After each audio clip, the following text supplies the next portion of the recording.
Apocalipsis 20, versículo 4 y 5. Y vi tronos, y se sentaron sobre ellos los que recibieron facultad de juzgar. O sea, no todos los cristianos vamos a sentarnos en tronos. ¿Qué es un trono? Es un lugar de autoridad, es un lugar de poder, es un lugar de gobierno. Y acuérdense que la Biblia nos muestra claramente que cuando nosotros muramos, va a haber diferentes clasificaciones de rangos, va a haber en la otra vida generales, coroneles, capitanes, cabos, tenientes y soldados rasos entre nosotros.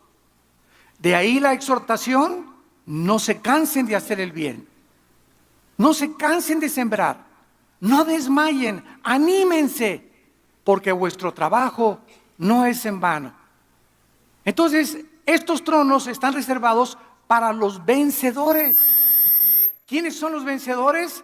Escúchenme con mucho cuidado: los que comenzaron a conquistarse a ellos mismos.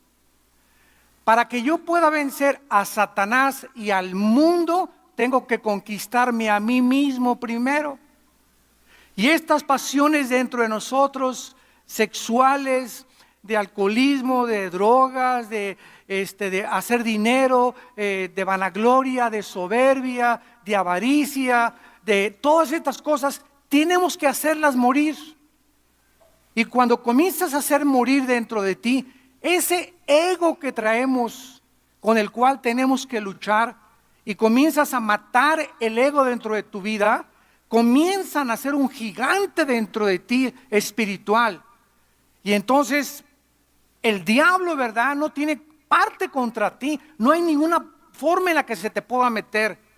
¿Por qué? Porque estás bajo el amparo y la sombrilla de Dios. El que habita al abrigo del Altísimo morará bajo la sombra del Omnipotente. Dice en Efesios: el que vive cerca de Dios vivirá protegido por Dios. Entonces, cuando nosotros comenzamos a vencernos a nosotros mismos, a vencer la impureza sexual, a vencer la gula, a vencer todos esos pecados, el egoísmo, el vivir para mí, el no importar por la gente, comienza a crecer un gigante espiritual dentro de mi vida. Cristo comienza a manifestar y usar nuestro cuerpo a través de nosotros, y entonces tenemos victoria contra Satanás, y el mundo ya no nos atrae. Ya no nos engaña el mundo con las riquezas y la vanagloria de la vida y el aplauso, etcétera, etcétera, porque esta es la parte más difícil a la que se enfrentan los seres humanos. Vean ustedes el proceso. Dios nos sacó, número uno, nos rescata de la esclavitud. Éramos esclavos del pecado. Nos saca de ahí Dios, nos abre la puerta de la cárcel donde estábamos y nos saca. Número dos, nos lleva al desierto de la prueba. Nuestra fe tiene que ser probada. Tiene que verdaderamente, las pruebas manifiestan si eres o no eres hijo de Dios. Si ahorita se te acaba el negocio, o te abandona la esposa, o te abandona el esposo, y te comienzas a hundir, significa que esa fe que tenías no era la fe bíblica. No tenías un cimiento sólido. Estabas parado sobre arena, y vinieron las lluvias y los vientos, y tu vida se fue al suelo, tu casa se fue al suelo, porque no estabas sobre la roca. Entonces nuestra fe tiene que ser probada. Del desierto, una vez que nuestra fe es probada, entramos a la tierra de Canaán. Los judíos no entraron, porque su fe no fue la fe que Dios quería que tuvieran. Les dio agua, les dio comida en el desierto, les mandó codornices, y seguían murmurando y quejándose: y para que soy cristiano, y para que me sacó Dios de esto, y siguieron, y ahí se quedaron muertos en el desierto. Y después entramos a la tierra de Canaán, a la abundancia. Dios nos quiere bendecir, nuestra familia, nuestros hijos. Dios no es enemigo que tengas un buen coche, que tengas una buena casa, que tengas un buen trabajo, pero ahí es en la abundancia cuando comenzamos a subir al éxito. Mi negocio prosperó, ya soy famoso, ya soy cantante, ya yo soy deportista, estoy cotizado. Ahí es cuando el hombre llega a la abundancia, cuando no puede manejar el éxito. Ahí es cuando nos descomponemos arriba. Cuando llegamos a la cumbre nos descomponemos. Y ahí están los artistas. Llegan a ser famosos y ya chiquita, tú no eres tan bonita como la otra. Y se casan 3, 4 veces. Divorcios a cada ratito entre los artistas. Los deportistas igual, los cantantes se llenan de soberbia. Los políticos lo mismo. Y dentro de los cristianos no somos diferentes. Solamente hemos sido perdonados por los pecados, pero tenemos que luchar ahora y tenemos el poder para que cuando Dios te quiera bendecir con dinero, con prosperidad, tú estés listo para poder manejar esa prosperidad. Por eso ese falso evangelio de la prosperidad, ¿verdad?, es una herejía, porque no es verdad que Dios quiera darle a todo mundo dinero y hacerlos ricos a todos. Dice la Biblia que si Dios le hubiera dado dinero a muchos de ustedes, hubiera sido una maldición para ustedes. Porque si cuando viene el dinero y la bendición de Dios, tú no tienes el carácter para manejar el dinero, desperdicias el dinero en cosas vanas y superfluas. Pero cuando estás manejado por Dios y con la sabiduría de Dios y con la fortaleza de Dios, y Dios bendice porque nos quiere bendecir, ese dinero lo vas a usar para propagar el evangelio de Cristo. Lo vas a usar para el reino de Dios. Y Dios no te va a quitar que vivas con $500,000 mientras le entregues otro $500,000 a la obra de Dios. Dios no te va a quitar si ganas 2 millones de pesos. No, Dios solamente te pide 15, 20, 30% de lo que está en tu corazón. ¿Para qué? Para que no te hagas avaro ni pongas el dinero como un ídolo. Entonces, mientras eso no sean ídolos, Dios nos sigue bendiciendo. Y por eso muchos de ustedes, amados santos de Dios, se quejan. Ay, ya viste ese hermano, se compró un carro nuevo. Y ya viste la hermana, hasta de china poblana anda vestida. Y ya viste este hermano, la casa tan bonita que tiene. Y tal vez esas personas son personas que son generosas con Dios. Y por eso Dios las está bendiciendo. ¿Quiénes son los que quejan? Los que nunca dan. ¿Quiénes son los que se quejan? Los que nunca dan nada a la obra de Dios. Entonces es importante que entendamos esto. La abundancia es peligrosa cuando no tenemos el carácter para manejar lo que Dios nos da. Entonces estos tronos de Apocalipsis 24 son cristianos que fueron vencedores, vencieron sus pasiones. Dichoso el varón, dice Santiago, que vence la tentación, vencieron el mundo, vencieron a Satanás, merecen reinar, gobernar por toda la eternidad con Cristo. Y vi las almas, dice, de los decapitados. El anticristo usará la guillotina. Esta palabra decapitados es la palabra hebrea pelequizo, que significa cortar la cabeza. Lo mismo que se usó en la Revolución Francesa con Robespierre, el anticristo va a usar la guillotina, les va a cortar la cabeza. Una vez me preguntaron, oiga, ¿qué forma va a usar el anticristo para matar a los que no reciban la marca del 666? ¿Los va a ahorcar? ¿Fusilar? ¿Les va a inyectar una inyección letal? No, la Biblia dice, les va a cortar la cabeza. La guillotina se va a volver a poner de moda. Y actualmente estamos viendo ya que muchos grupos están usando, ¿verdad?, la guillotina, o sea, el hacha o lo que sea. Y por todos lados estamos viendo ya descabezados, ¿verdad? Por todos lados. Ya gente descabezada, ya los criminales están quitando de la cabeza a muchas personas. Entonces, las personas que se nieguen a recibir la marca van a ser decapitados por causa del testimonio de Jesús. Los que no habían adorado a la bestia ni su imagen y no recibieron la marca en su frente ni en sus manos y vivieron y reinaron con Cristo 1000 años.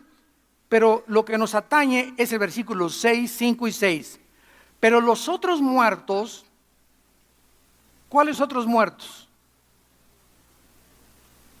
Los otros muertos no volvieron a vivir, o sea, no resucitaron hasta que se cumplieron 1000 años. Aquí vemos que hay una resurrección después del milenio, ¿correcto?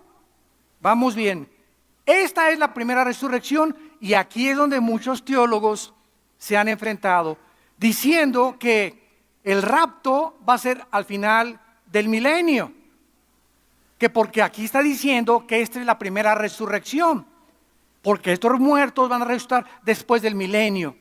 Entonces, esto es una muy mala exégesis, o sea, una forma de interpretar la palabra de Dios, porque si es así, entonces la resurrección de Cristo, ¿dónde la ponemos? ¿En tercero, en cuarto, en segundo o en quinto lugar? Vayamos a 1 Corintios 15. Qué importante es trazar bien la palabra de verdad. Dice 1 Corintios 15, versículo 22 y 23. Y es el mismo apóstol Pablo el que nos dice el orden, la cronología de la resurrección. Porque así como en Adán todos mueren, también en Cristo todos serán vivificados. Pero cada uno, o sea, cada resurrección, en su debido orden, porque Dios es un Dios de orden. Hay un orden para las resurrecciones. Cristo, ¿qué lugar ocupa?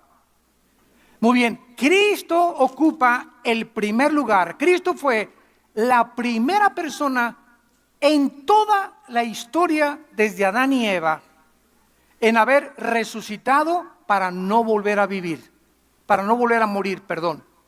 Antes de Cristo hubo resurrecciones en el Antiguo Testamento. Eliseo resucitó personas. Cristo resucitó a Lázaro, ¿no es verdad? Pero volvió a morir. Cristo es la primera persona que resucita sin volver a morir. Para siempre, Él es la primera resurrección. Número 2, ¿quién le sigue? Las primicias, como lo vamos a ver. O sea, esto era el resultado de la fiesta de los primeros frutos, las primicias de Levítico capítulo 23. Cuando llegaban las personas y ofrecían un manojo, tenían que entregar las primicias al sacerdote. Entonces, cuando Cristo resucita, Él es el primero y le siguen los que resucitaron juntamente con Él. Veamos en Mateo 27.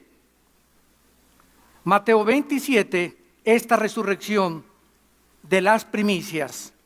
Versículo 51 al 53. Mateo 27, 51 al 53.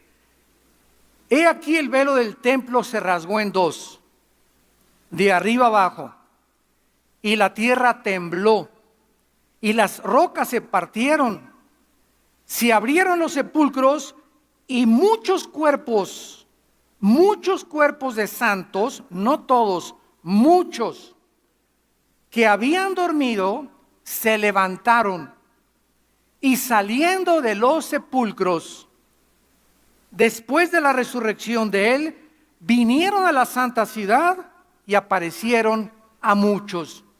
Vemos pues que las tumbas de muchos de los santos que habían muerto fueron abiertas, mientras la tierra era sacudida por un gran terremoto, y estos santos se aparecieron a muchas personas. En 1 Corintios 15 dice que se aparecieron Cristo a más de 500 personas. Y este evento no se vuelve a mencionar jamás en el Nuevo Testamento. La resurrección de las primicias después de Cristo, pero es el cumplimiento de la tipología de la fiesta de los primeros frutos que encontramos en Levítico 23, del 9 al 14. Después lo leemos. Muy bien, vamos ahora a la tercera resurrección. Primera de Tesalonicenses, capítulo 4, ya llevamos dos resurrecciones, la de Cristo y la de los santos o los primeros frutos. Ahora dice 1 de Tesalonicenses 4, que es la próxima que sigue, la de nosotros. Adiós mundo cruel, ya nunca te veré. ¿Esa la cantabas tú, ¿verdad, César? con Enrique Guzmán, ¿no? En los tiempos del mundial. Dice en 1 Corintios 4, 1 Tesalonicenses 4, versículo 14, si creemos que Jesús resucitó y murió, fíjense, si creemos, porque si no crees, no tienes esperanza. Si creemos que Cristo murió y resucitó, también traerá Dios con Él a los que durmieron en Él. Esto significa que la enseñanza de la secta de los famosos testigos de Jehová está equivocada. Porque ellos enseñan que después de la muerte estamos en un estado de inconsciencia. Porque se usa la palabra dormido. Pero porque se usa la palabra dormido por lo siguiente. Cuando yo me duermo y tú te duermes en la noche, nuestro cuerpo descansa y se desconecta del consciente, pero seguimos vivos físicamente. Nuestro cerebro está funcionando y está funcionando nuestro subconsciente, y por eso se usa la palabra dormidos, porque el cuerpo está sin funcionar físicamente, sin ninguna actividad, por eso se llama dormidos, pero el espíritu y el alma están en la presencia de Dios. Si estuviéramos dormidos, entonces Cristo no podría traer con ellos a los que murieron, o sea, a los que durmieron. Esto implica que los muertos ya están con Jesús, no están en el cementerio en el momento que nosotros morimos. Por lo cual les decimos esto en palabra del Señor, que nosotros que vivimos, que habremos quedado hasta la venida del Señor, no precederemos a los que durmieron, porque el Señor mismo, con voz de mando, con voz de arcángel y con trompeta de Dios, descenderá del cielo, y los muertos en Cristo. En el Antiguo Testamento nadie había en Cristo. Somos pegados, ligados, identificados, amalgamados al cuerpo de Cristo por el bautismo del Espíritu Santo. 1 Corintios 12:13. ¿Qué es el bautismo del Espíritu Santo? La operación mediante la cual el Espíritu Santo nos coloca, nos hace parte del cuerpo de Cristo. El bautismo del Espíritu Santo se lleva a cabo en el momento de la salvación. Yo he ido a muchos lugares donde nos han dicho, ¿quién quiere recibir el bautismo del Espíritu Santo? ¿Verdad? En ninguna parte del Nuevo Testamento se nos invita a que recibamos el bautismo del Espíritu Santo. Se nos dice en Efesios que seamos llenos del Espíritu Santo, pero jamás en las epístolas se nos invita a que recibamos algo que ya tenemos. Esto sucedió una vez para siempre, cuando recibimos a Cristo, estamos sellados, bautizados, estamos completos, dice Colosenses 2 en Él. No, los cristianos no estamos divididos entre los que tienen el bautismo del Espíritu Santo y los que no tienen el bautismo del Espíritu Santo. Si no tienes el bautismo del Espíritu Santo, no eres cristiano. Tan sencillo como eso. Porque lo que nos hace ser cristianos es estar en el cuerpo de Cristo. ¿Y cuando formamos parte del cuerpo de Cristo? Cuando el Espíritu nos bautiza en el cuerpo de Cristo. Pero tantas cosas, ¿verdad?, que se manejan por no conocer la palabra ni trazar bien la palabra de verdad. Veamos qué está sucediendo aquí. Versículo 17. Luego nosotros, los que vivimos, o sea, somos esta generación tal vez, los que hayamos quedado, seremos, la palabra es arpazo, con Z, arpazo, que significa ser sacado de en medio súbitamente o con fuerza. Arpazo es esto. Es la palabra que se usa también para el secuestro. Cuando agarras a alguien y la jalas y la escondes. Entonces, súbitamente, millones de personas en el mundo vamos a ser sacados, arrebatados, por eso se usa con fuerza, ¿verdad? Con el poder de Dios. ¡Vámonos! Y aquí se queda el traje, los zapatos, todo tu reloj, tu anillo de casado, la cartera que traías, se queda todo aquí, totalmente en el suelo. Salimos de nuestro cuerpo y mientras vamos saliendo de nuestro cuerpo va siendo transformado, lo vamos a ver a la semejanza del cuerpo de Cristo que Él resucitó. Va a ser igualito nuestro cuerpo al de Cristo. Vamos a verlo.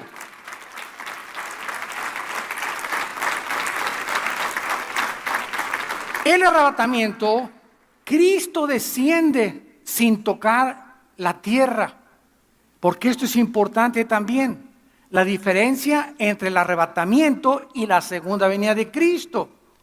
Muchos enseñan que la segunda venida es el arrebatamiento y también la segunda venida. Y hay un intermedio de 7 años que se llama la gran tribulación entre el arrebatamiento y la segunda venida de Cristo. ¿Por qué? Porque cuando venga Cristo por nosotros no toca la tierra. Dice la Biblia que el Señor estará en el aire para recibir al Señor en las nubes, en el aire. Él no pone los pies cuando venga por nosotros. Hasta la segunda venida, Zacarías capítulo 14, se para en el monte de los olivos, pero viene con nosotros, ya con cuerpos resucitados para establecer su reino y vencer al anticristo. Pero en el arrebatamiento, Cristo viene por nosotros. ¿Y por qué hay una diferencia entre el arrebatamiento y la segunda venida? Escuchen, no hay ninguna señal para el arrebatamiento. Se llama inminencia. Y para la segunda venida hay muchas señales. El sol se oscurecerá, la luna se pondrá como sangre, verán la señal del Hijo de Dios. Y si nosotros no somos arrebatados antes de la tribulación y conocemos al anticristo, solamente tenemos que comenzar a contar 3 años y medio para que venga Cristo. Entonces ya no viene como ladrón en la noche. Simples verdades, ¿verdad? Y Cristo dice, vendré como ladrón en la noche. ¿A quiénes? A los cristianos. Cuando menos nos demos cuenta, por eso dice, vigilen y estén listos. Porque como ladrón en la noche puedo venir como las vírgenes, que vino el esposo y 5 no tenían aceite en sus lámparas. Entonces en la segunda venida no viene como ladrón en la noche. No viene intempestivamente. Va a haber señales en el cielo, en la luna, y va a aparecer Cristo en las nubes. Pero en el arrebatamiento no hay señales. Viene como ladrón en la noche, a la hora que no sabemos. En la segunda venida, los que vivan en la tribulación van a saber, después de que el anticristo viole el tratado, que van a pasar 3 años y medio para la venida de Jesucristo. Si fuera así, entonces sabríamos cuándo venía Cristo y ya no tendríamos que vigilar porque sabríamos cuándo viene. Sencillo, mi querido Watson. Así le decía Sherlock Holmes, famoso detective, a su discípulo. Muy bien. Ahora veamos en Filipenses capítulo 3. La verdad que acabamos de enunciar, el cuerpo de nosotros, cuando resucitemos, porque pues ahorita a todos les debe interesar esto, ¿verdad? Me voy a parecer a Batman, o a He-Man, o a John Travolta, o a quién, ¿verdad? ¿Cómo será mi cuerpo? Nos vamos a reconocer, tendremos las mismas características. Ahorita en el tercer servicio voy a hablar de eso, el intermedio entre la muerte y la resurrección. ¿De qué forma hay un cuerpo? Si ahorita te mueres, por ejemplo, te mueres hoy en la noche, te petateas hoy en la noche, cuelgas los tenis hoy en la noche, ¿qué cuerpo tienes al subir al cielo? Porque todavía no viene Cristo, o sea, la resurrección es hasta el rapto, ¿correcto? Entonces, antes del rapto, ¿qué cuerpo tienen ahorita los que han muerto en Cristo? De la cruz a nuestros días. En el tercer servicio lo voy a explicar. Vamos a ver ahorita el cuerpo que nos atañe ahorita. Dice en Filipenses 3, 20 y 21. Nuestra ciudadanía, Filipenses 3, 20 y 21, está en los cielos, de donde también estamos esperándolo, al Salvador, al Señor Jesucristo, el cual transformará, metas chematizo en el griego, metas chematizo, que significa cambiar de forma. Cuando Cristo fue enterrado y a los 3 días resucita, ¿a quién se parecía? Me los voy a ver de la A a la Z. ¿A quién se parecía Cristo cuando resucitó? Él era. Tenía la misma cara, la misma estatura, ¿correcto? Pero su cuerpo había sido transformado. Las características moleculares y celulares del cuerpo de Cristo resucitado ya no estaban bajo las leyes físicas, la ley de la gravedad, la ley de las matemáticas, la ley de la electricidad, la ley del electromagnetismo, de Kepler, de Newton, de todos estos grandes físicos que descubrieron estas leyes, de Galileo, de la primera y la segunda ley de termodinámica. Cristo no estaba sujeto ya a ninguna de las leyes que rigen el universo actualmente y que nos rigen a nosotros. Gracias a estas leyes, los científicos pueden predecir cuándo va a ser un eclipse, cómo puede el cohete que salga de Cabo Cañaveral llegar a la luna, si la Tierra está dando de vueltas, cómo dispararlo para que llegue exactamente. Todo esto lo calculan por las leyes que existen físicas del universo, las cuales Dios estableció. Entonces, cuando resucitemos, ya no vamos a ser afectados por estas leyes, porque van a haber leyes diferentes. Cristo no, porque resucitó hace 2000 años, cuando estas leyes existían. Por eso Él pudo volar. Lo vamos a ver que ascendió. La gravedad no afectó su cuerpo y nuestro cuerpo va a ser igual al de Él. Lo dice aquí. Muy bien. Nuestro cuerpo va a ser transformado, cambiado de forma, pero vamos a ser los mismos, pero guapos. Y bonitas las muchachas. O sea, si naciste con orejas de papalote, ¿verdad? Vas a tener ya orejas, si naciste con una nariz, o sea, pero nos vamos a hacer nosotros, pero ya bien hechos. Todos hemos nacido, ¿verdad? Defectuosos. Todos tenemos algo.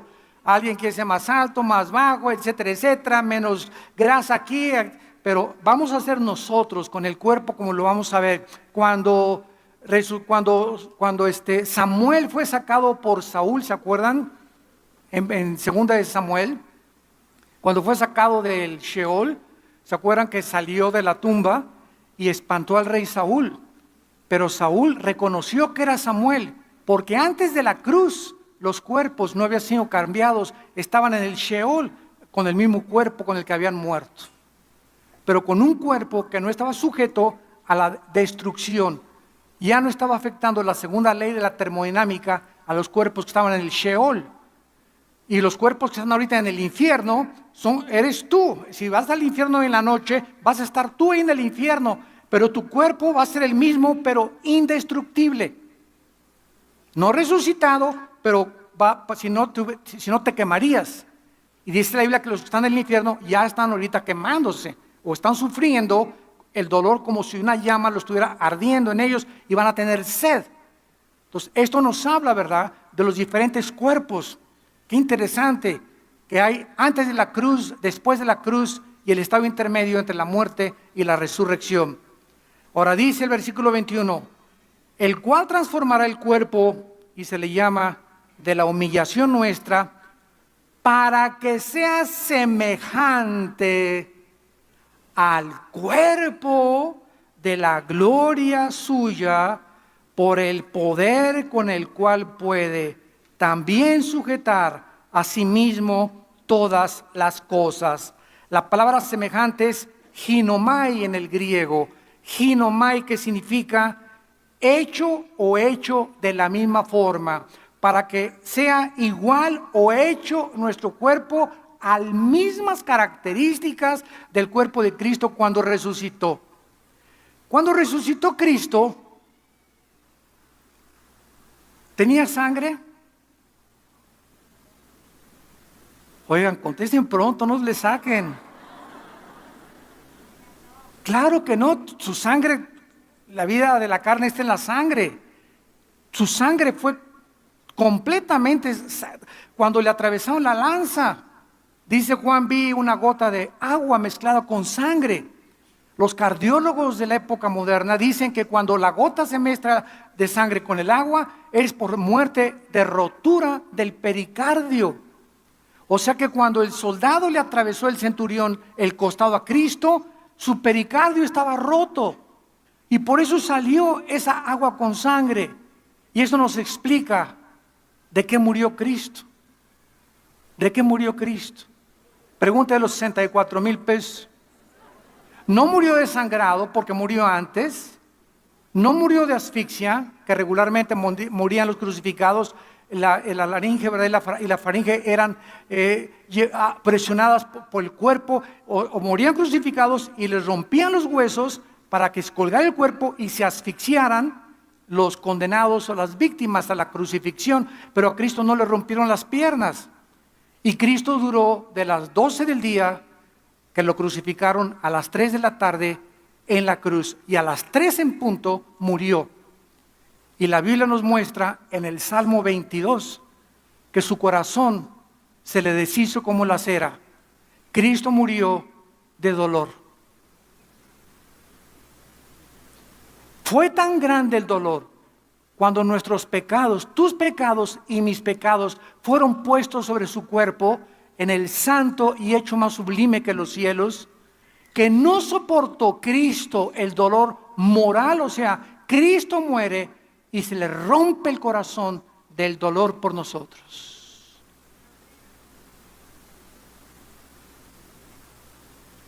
Nuestros pecados le quitan la vida al Hijo de Dios. Los judíos y los romanos eran instrumentos, pero fue el pecado lo que hizo que Cristo muriera en nuestro lugar. Entonces Cristo cuando nace ya no tenía sangre. Número 2, ¿comió barbacoa o tacos al pastor? ¿Qué comió Cristo cuando resucitó? Miel y pescado. Dándonos a entender, qué interesante que han descubierto que la miel es la única sustancia que no se puede contaminar. No hay nada a la miel, ni bacteria, ni microbio que se le pueda meter a la miel. Es una sustancia tan preciosa, tiene tantos antioxidantes y tantas minerales y vitaminas, la miel de abeja pura, del panal de la abeja, ¿verdad? Que por eso, en lugar de echarle azúcar a tu café, ponle miel. Y vas a durar mucho tiempo. Entonces Cristo come miel y come pescado, porque el pescado es el alimento. Ahora han descubierto el famoso omega 3, omega 2, omega 5, que las personas que toman 2 chochos de omega 3 tienen 60% de menos de probabilidades de morir de un ataque cardíaco. El omega 3. Vea, vete a Walmart a comprar omega 3. No tenía sangre, no vamos a tener sangre nosotros. Vamos a comer. Y la Biblia lo dice en Isaías 65, que vamos a comer en el milenio puras frutas y legumbres.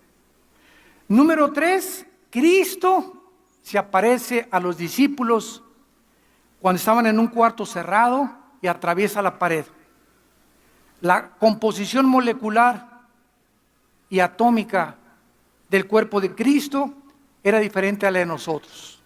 Ahorita yo agarro la mano y le hago así a este púlpito y me la lastimo, porque los átomos de los que está formado este púlpito están mucho más cerrados que los átomos de mi mano, y por eso me encuentro con algo sólido. El cuerpo de Cristo atravesó la pared. Nuestros cuerpos ya no van a tener ninguna cosa que nos detenga materialmente hablando. Vamos a tener un cuerpo, ¿verdad?, que vamos a poder atravesar las paredes. Y número 4 y último, cuando Cristo asciende a los cielos, Cristo sale volando hacia arriba y los discípulos se quedan. Hechos 1 del 6 en adelante, y los ángeles les dicen: este que ven que se va, así vendrá con ese cuerpo muy pronto otra vez a este mundo. Gloria a Dios.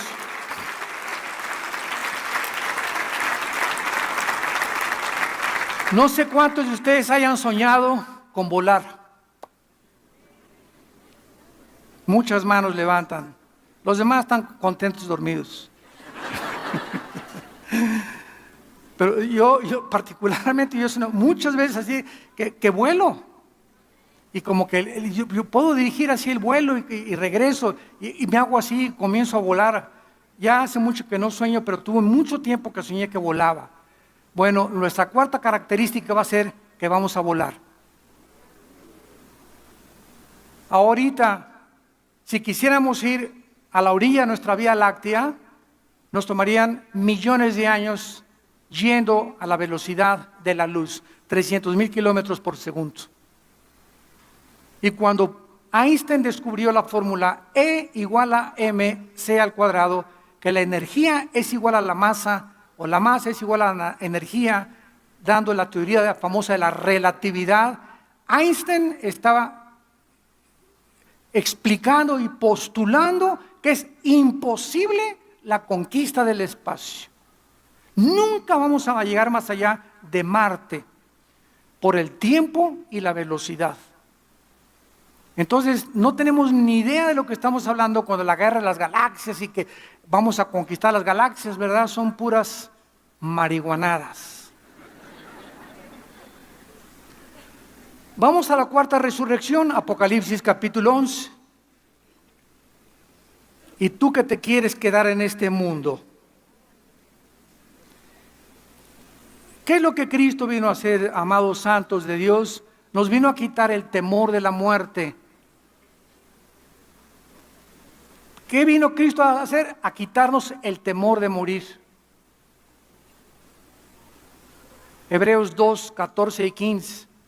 Por cuanto los hijos participaron de carne y de sangre, Él también participó de lo mismo. Tomó un cuerpo como el de nosotros, para poder, ¿verdad?, librar a todos los que estaban temerosos de morir. Éramos esclavos por el miedo a la muerte. Y Cristo viene y con el Evangelio rompe el misterio de la muerte y nos dice: yo soy la resurrección y la vida. Y así como yo resucité y me les aparecía a más de 500 y he aquí que vivo por los siglos de los siglos, esta vida es cortísima, cortísima la vida que tenemos. Y dice Pablo, si a mí alguien me preguntara, Filipenses capítulo 1, ¿qué prefieres, Pablo, vivir o morir? Qué pregunta más tremenda, ¿eh? ¿Qué contesta Pablo? Bueno, se queda pensando y creo que no lo pensó demasiado. Vivir sí es para Cristo, pero morir es ganancia. Y por eso la Biblia está llena, dichosos los que mueren en el Señor. Y sí, le lloramos a la mamá, lloramos a la esposa, al hijo y lo que tú quieras, ¿verdad? Pero va acompañado con un gozo, que vamos a volver a ver a nuestros seres queridos, que unos se adelantan, unos van por delante de nosotros, ahí vamos todos detrás, todos ahí vamos, en filita india, a la tumba.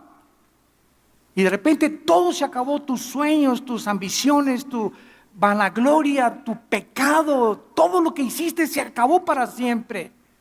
Tenemos una corta vida para invertirla en el reino de Dios, en vivir para el Señor, en ganar las almas, en hacerle bien al prójimo y vivir para los demás, porque nuestro trabajo va a ser recompensado. En la cuarta resurrección, en Apocalipsis 11, dice el versículo 7, que habla de los dos testigos que se van a levantar al final de la tribulación. Unos dicen que son Moisés y Elías. Es posible por los milagros que se repiten que van a hacer, pero en fin, cuando hayan acabado su testimonio, o sea, los dos testigos, la bestia que sube del abismo a la guerra contra ellos y los vencerá y los matará. ¿De dónde va a salir el anticristo?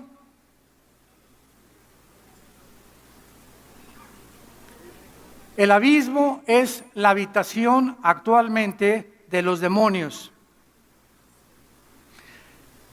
Los ángeles tienen otra habitación, segunda de Pedro capítulo 2, que se llama el Tartarus, que se tradujo infierno. Hay infierno, abismo y Tartarus. Aquí en este planeta, en el centro de la Tierra, hay 3 compartimentos. Ahí están las prisiones de Dios ahorita, en este planeta. En un lado están en el infierno, En el infierno están todos los espíritus humanos. En el infierno no hay demonios ahorita. Son puros seres humanos que están esperando desde Adán hasta nuestros días ser sacados para el juicio final en el infierno. En el abismo es la prisión de los demonios. Cuando Cristo comenzó a sacar demonios, ¿se acuerdan que le dijeron los demonios a Cristo? No nos mandes al abismo. Y se metieron a unos puercos y mataron a los puercos.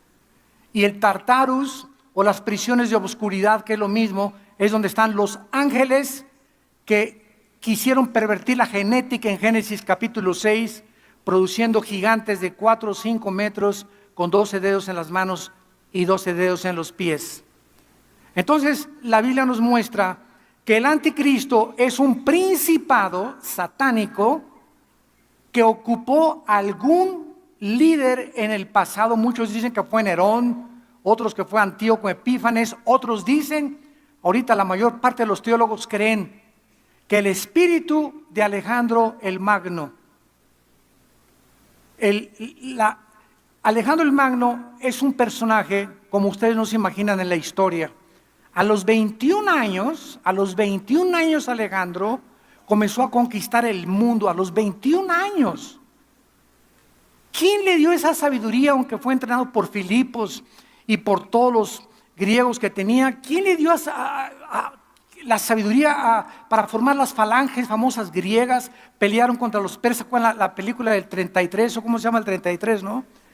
Que pelean los espartanos, que era un grupo especial que desde chiquitos los trataban de enfrentar con lobos y con todo, para crearles un carácter en contra de la muerte y del miedo, y vencieron casi a más de 15,000 persas en la famosa guerra de las Termópilas. Entonces los griegos tenían un conocimiento impresionante que Alejandro conquistó en casi 12 años, toda Europa del sur, toda África del norte y casi todo el Medio Oriente. Alejandro el Magno se convirtió en un homosexual, comenzó a fumar hashish y murió a los 33 años en Babilonia, que es actualmente Irak. Entonces muchos creen que el espíritu que entró en Alejandro va a ser el espíritu que va a entrar en el anticristo. Yo no lo creo mucho, porque cuando Alejandro llegó a Jerusalén, dice la biografía de Alejandro el Magno que cuando llegó a Jerusalén se le aparecieron 5 sacerdotes judíos vestidos de blanco, y la noche anterior Alejandro tuvo un sueño que se le aparecían esas 5 personas y una voz le dijo: no los toques. Y Alejandro perdonó Jerusalén. Y el anticristo y Antíoco Epífanes no lo perdonaron. Bueno, quien quiera que sea el personaje que este espíritu poseyó antes de que nazca el anticristo, va a salir del abismo y va a meterse en el anticristo. Cristo va a nacer de una mujer, tiene que ser a fuerza humano, va a ser un hombre híbrido, va a ser una mezcla, una perversión genética, el anticristo, entre tal vez animal, humano, con un espíritu demoníaco totalmente desde que nazca. Entonces, esta bestia, este hombre, el anticristo, con poderes sobrenaturales, va a matar a los testigos. Versículo 8, y sus cadáveres estarán en la plaza de la grande ciudad, que en sentido espiritual se llama Sodoma y Egipto, se refiere a Jerusalén. O sea, en Jerusalén, el anticristo asesina a los 2 testigos. Versículo 9, y los de los pueblos, tribus, lenguas y naciones verán sus cadáveres por 3 días y medio y no permitirán que sean sepultados. Por favor, en el versículo 9 de tu Biblia, hazle un círculo a la palabra verán. ¿Cómo es posible que hace 2000 años se pudiera profetizar que vendría el momento en la historia en la que todas las naciones del mundo y los pueblos y las tribus iban a ver el mismo evento, al mismo tiempo, si no se hubieran inventado los satélites de comunicación.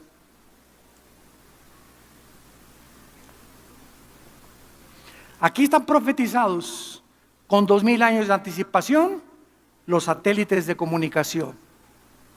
Todavía el siglo pasado se burlaban de la Biblia.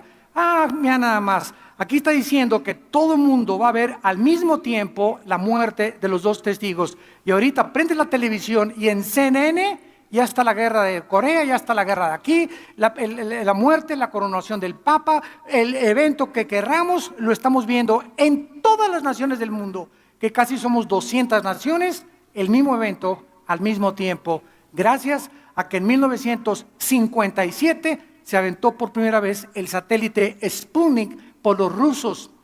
Y ahorita hay cientos de satélites que están transmitiendo continuamente en una órbita geocéntrica alrededor del Ecuador las transmisiones de lo que pasa en el mundo entero. Aquí está en la Biblia antes que la ciencia lo descubriera. Señores ateos, se eduquen. Y los moradores de la tierra, versículo 10, se regocijarán. Todos estarán, imagínense nada más la insensibilidad a la que el mundo se está dirigiendo, a la deshumanización del ser humano, donde cada vez tenemos menos sentimientos los unos por los otros, donde cada vez el ser humano ve al ser humano como un objeto a quien usar y no a quien bendecir, a quien explotar y no a quien ayudar. Se van a estar felices el mundo, mataron a los dos testigos. ¿Y por qué estaban felices? Y se alegrarán y se enviarán regalos, porque estos dos profetas habían atormentado a los moradores de la tierra. El Evangelio de Jesucristo tiene dos efectos: olor de vida para vida, olor de muerte para muerte.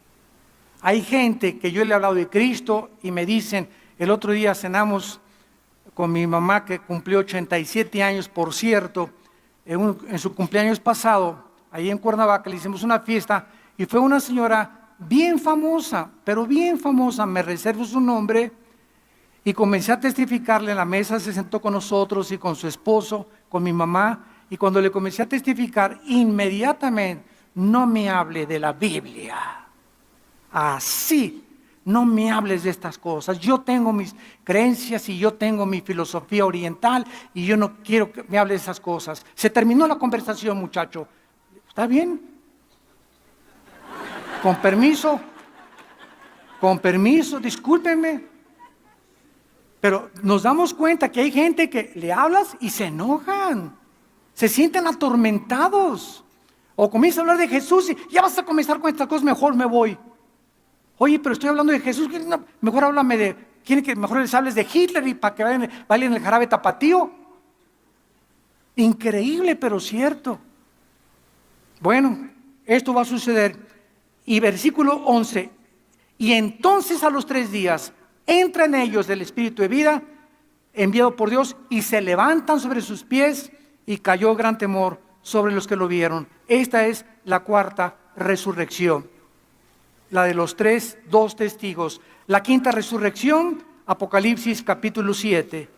La quinta resurrección, Apocalipsis capítulo 7. Los 144,000 sellados por Dios. Dice el versículo 9. Después de esto miré una gran multitud, la cual nadie podía contar, de todas las naciones, tribus y pueblos, lenguas, delante del Cordero, vestidos de ropas blancas, con palmas en las manos, clamaban a gran voz diciendo: la salvación pertenece a nuestro Señor que está sentado en el trono. Versículo 13, entonces uno de los ancianos habló diciéndome: estos que están vestidos de ropas blancas, ¿quiénes son y de dónde han venido? Yo le dije: Señor, tú lo sabes. Y él me dijo: estos son los que han salido de la gran tribulación y han lavado sus ropas y las han emblanquecido con la sangre del Cordero. Los 144,000, con una grande multitud, tal vez de personas que ellos ganaron para Cristo, resucitarán en esta quinta resurrección. Esto no es el rapto, ¿verdad? Este evento tendrá lugar después del arrebatamiento de la iglesia. Entonces, la primera resurrección que vimos en Apocalipsis 24 y 5 no puede ser la primera después del milenio, porque la primera fue Jesucristo. Y si comenzamos el orden cronológico de las resurrecciones, nos damos cuenta en qué orden van a ir apareciendo cada una de ellas. La sexta resurrección en Daniel capítulo 12. La sexta resurrección, Daniel capítulo 12. Dice así la palabra de Dios. Entonces, versículo 2, muchos de los que duermen en el polvo de la tierra serán despertados, unos para vida eterna y otros para vergüenza y confusión perpetua. Los entendidos resplandecerán como el resplandor del firmamento, y los que enseñan la justicia a la multitud como las estrellas a perpetua eternidad. La expresión en Cristo, recordamos, es para los santos de Pentecostés al arrebatamiento. Los santos del Antiguo Testamento no es atribuido a la resurrección de la iglesia. Van a ser dos resurrecciones totalmente diferentes. Y terminamos en Apocalipsis capítulo 20, versículo del 11 al 15. Donde vemos la última resurrección, la resurrección de todos ustedes que nos oyen y a través de la televisión, que has querido vivir a tu manera, porque te gustó la canción de Frank Sinatra. Una vez me preguntaron, ¿ya sabe usted cuál es la canción que van a cantar en el infierno? A mi manera. Porque todos los que están en el infierno vivieron a su manera. No, a mí no me enseñes, no quiero los 10 mandamientos de Dios, no quiero hablar de Cristo. Y muy bien, pues vas a pasar la eternidad cantando a mi manera. Porque a tu manera quisiste vivir. Porque el que quiera salvar su vida la va a perder. Pero el que la pierda por causa de mí, la va a salvar. Y tienes esta vida, únicamente esta vida, persona que me escuchas, y a través de la televisión, para que tú escojas y determines dónde quieres pasar la eternidad. Dice Apocalipsis 20, versículo 11. Vi un gran trono blanco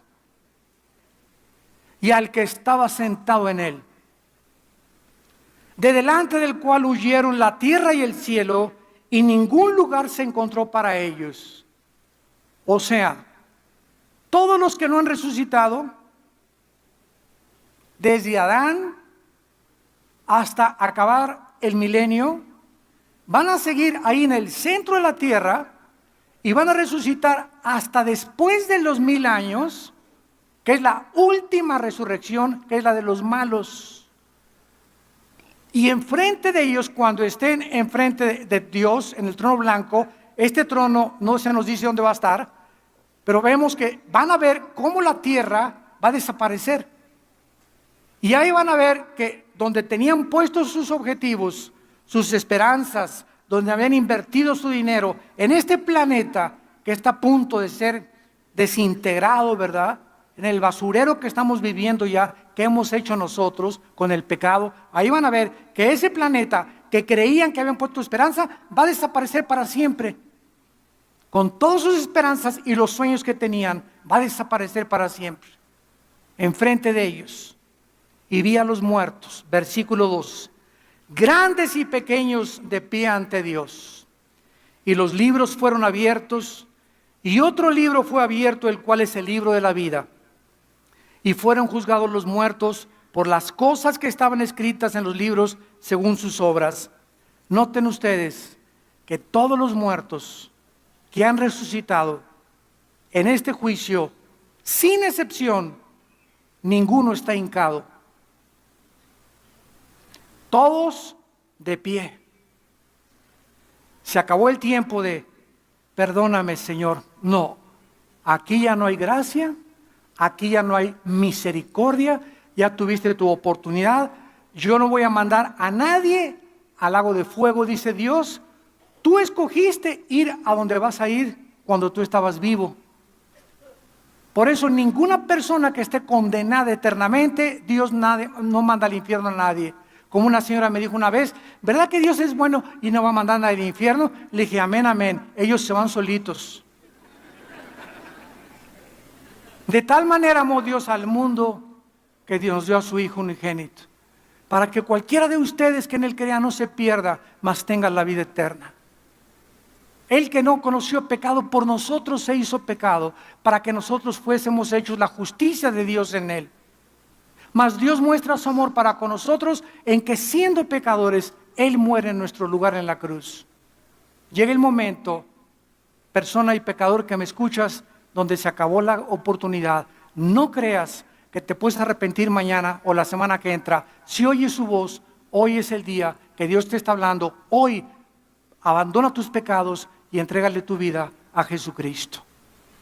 Y ahí estamos los muertos de pie ante Dios, y se abrieron los libros y fueron juzgados de acuerdo a lo que estaba escrito. Escuchen, la salvación no es por obras, pero el juicio final será por las obras que tú hiciste. Dios no nos toma en cuenta las obras que hayamos hecho para salvarnos. Y si tus obras fueron como el carbón y tus pecados abortaste 10 veces, asesinaste 50 veces, dime lo peor que has hecho. En la sangre y en la cruz hay perdón. En la cruz hay perdón. Pero cuando tú te mueras, las obras malas que hiciste, tus pensamientos y todo serán contados para tu condenación eterna. Y el mar entregó los muertos que había en él, todos los que se ahogaron en el Titanic, todos los que se han ahogado ahogados o que se los comieron los tiburones, todos los muertos que están en el mar van a resucitar. Todos los que están en la tumba, la muerte y el Hades van a resucitar y fueron juzgados según sus obras.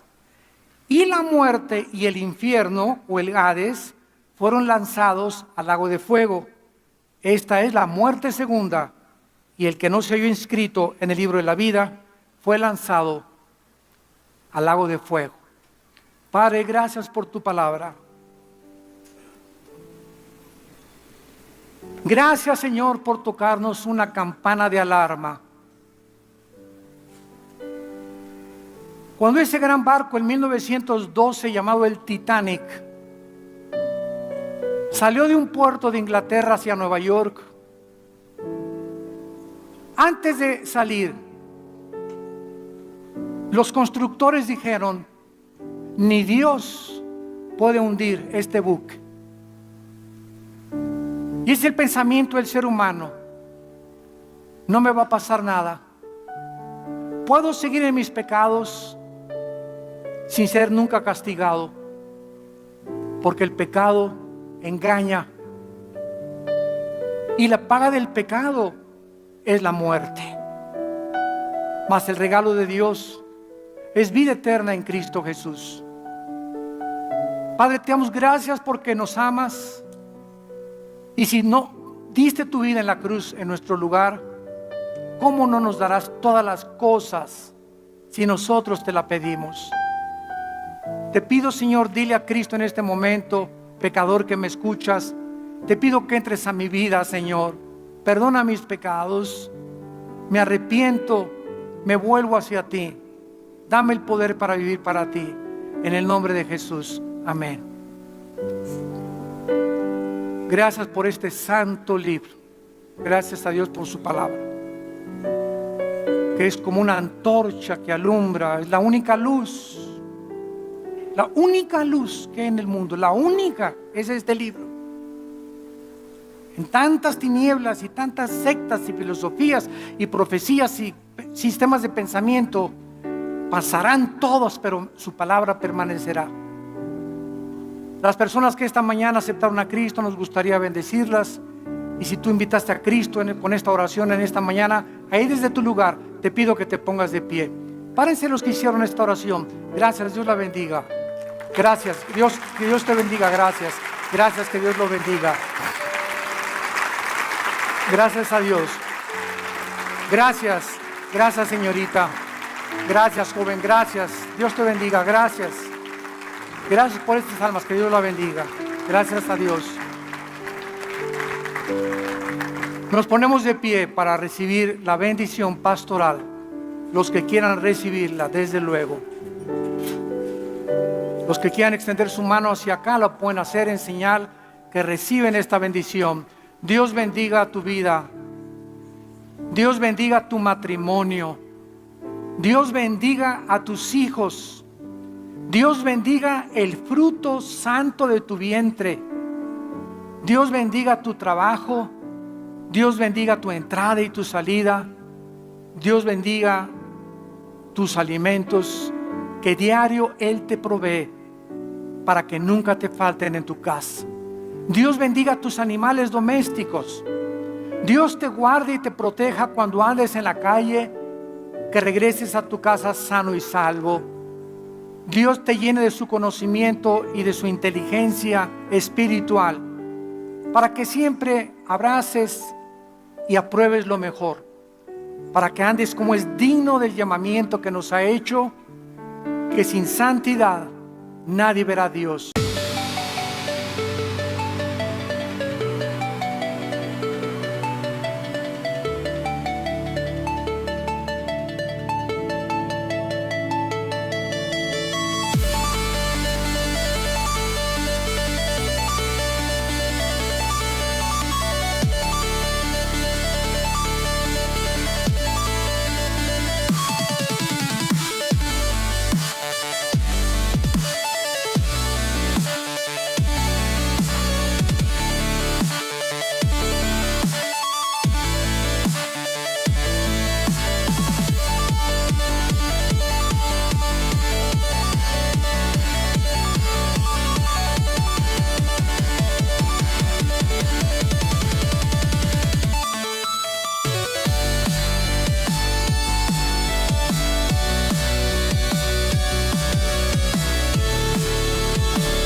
I'm just me, and you're just you. But somehow, that's everything we need.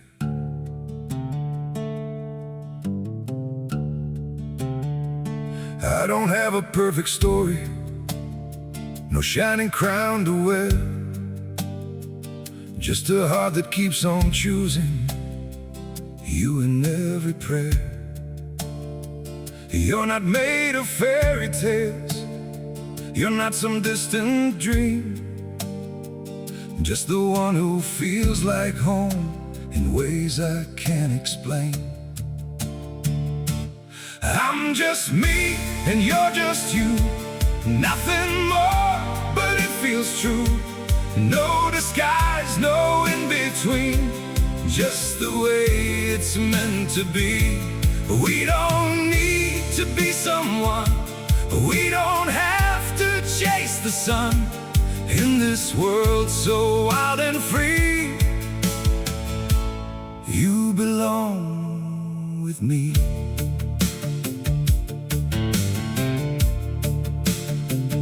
We're not written like a story people talk about for years, but in every quiet moment, you're the one I feel so near. I'm just me and you're just you, nothing more, but it feels true. No disguise, no in between, just the way it's meant to be. We don't need to be someone, we don't have to chase the sun. In this world so wild and free, you belong with me. Maybe we're not perfect, maybe we don't shine, but if you stay beside me, then everything is right. I'm just me and you're just you, still somehow we make it through.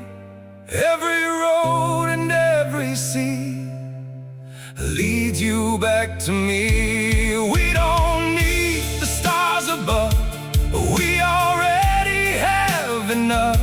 Simple hearts, one destiny, you're the one for me.